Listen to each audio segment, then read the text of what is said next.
This man is an author. He writes stories. He has just finished writing a story. He thinks many people will like to read it. So he must have the story made into a book. Let's see how the book is made. First, the story goes to the printing shop. This workman is a typesetter. He starts the job of preparing the story so it can be printed. He types the story on this machine, letter by letter.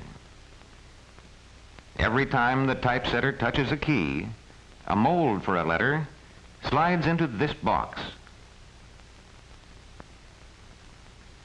Many molds together make a line. Every time the lever goes up, melted metal pours over the letter molds inside the machine.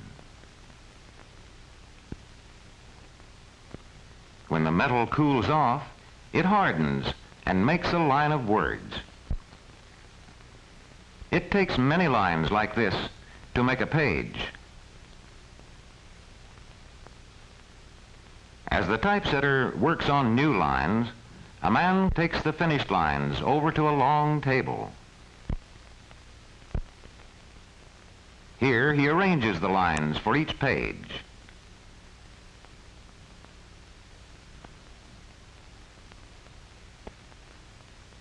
This page is to have a picture. The picture takes up the space of many lines. The composer then goes to the next page. With a piece of wood, the composer marks the end of each page.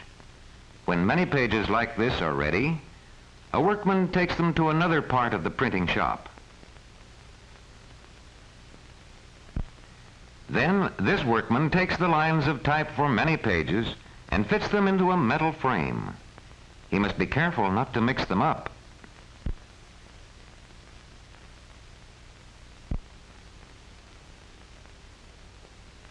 Long and short pieces of metal keep the pages apart and fill out the edges.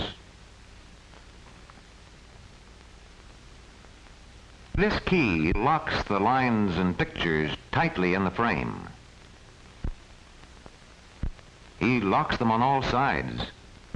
Then he evens all the lines so that none of them will stick up.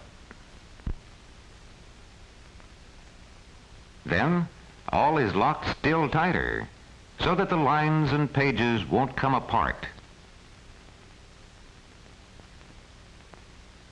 But the words and lines of type are of soft metal.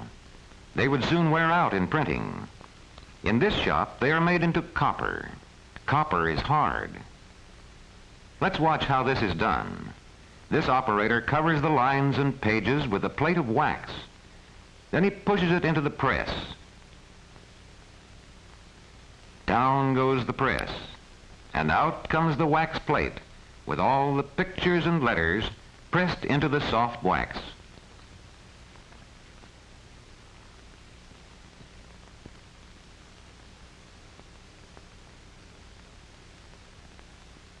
Next, another worker dips the wax plate into a large tank which has copper in it. The copper goes into all the places where the letters have pressed into the wax. It forms a solid plate. It has the same letters and same pictures as before, but it is much stronger. Many books can be printed from copper plates. Now the plates are cut apart. This sharp saw easily cuts through the hard copper.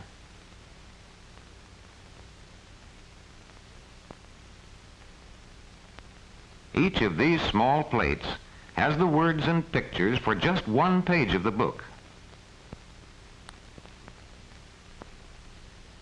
Next, the plates go over to the printing press. Here, this workman makes the plates ready for printing on this press. That is why they call him the ready man. The space where you see him now is called the press bed. 64 pages fit on one bed.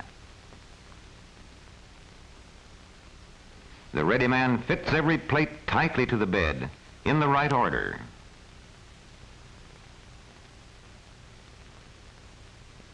There are two beds on this press, one for each side of the paper.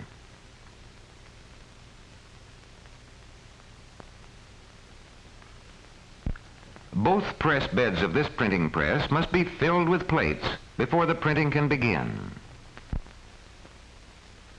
Now, one push of a button and the big press starts. The paper travels around the drums. Rollers spread the ink evenly over the plates. First, one side of the paper is pressed to one set of plates, then the other side of the paper to the other set. Sheet after sheet, the printed pages begin to pile up at one end of the press.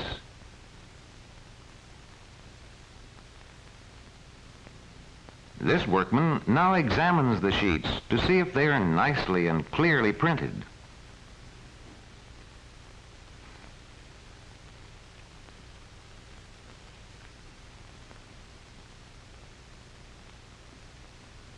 Now let's see what happens to these sheets after they're printed.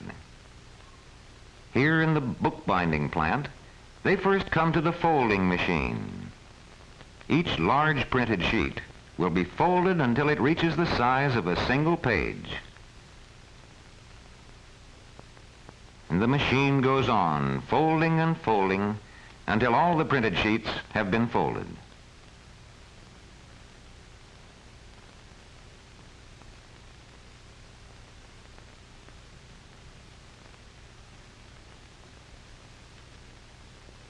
This man checks the folders to make sure that the pages follow each other in the right order.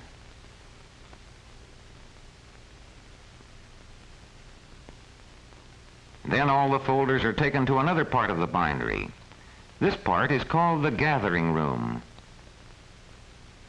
These girls stack the folders in piles and put each pile into its proper bin. They see to it that there are always folders in every bin. This machine gathers the folders in the right order from the first page to the last page of the book. One by one, the machine gathers all the folders for one book. At the end of this long machine, the folders are coming out, all the pages for the book.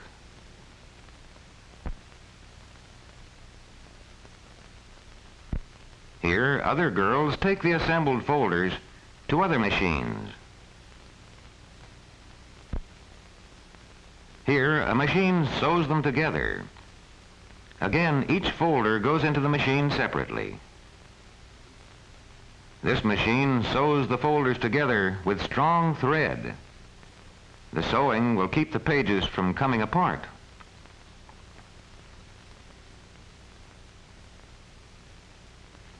After the books have been sewed, they go on to the trimming shop. This machine trims the pages to just the right size with 3 sharp knives. First with one knife for the long side of the book, then with 2 knives for the 2 short sides.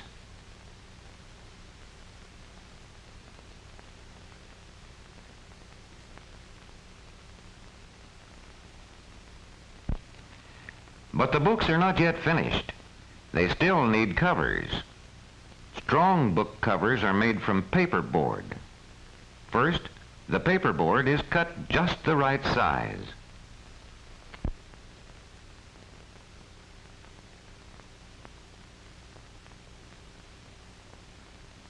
Next, cloth from this roll is glued over the paperboard.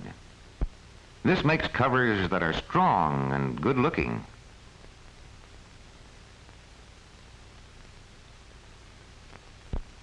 At last, the name of the book is stamped on the cover in shining gold letters.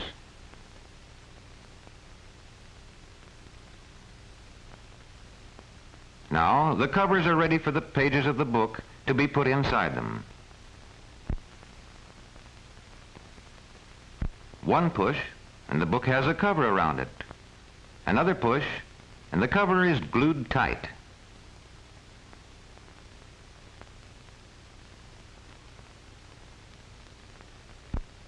Here they go, all finished and ready for shipping to all parts of the world. The story has been made into a book for readers everywhere.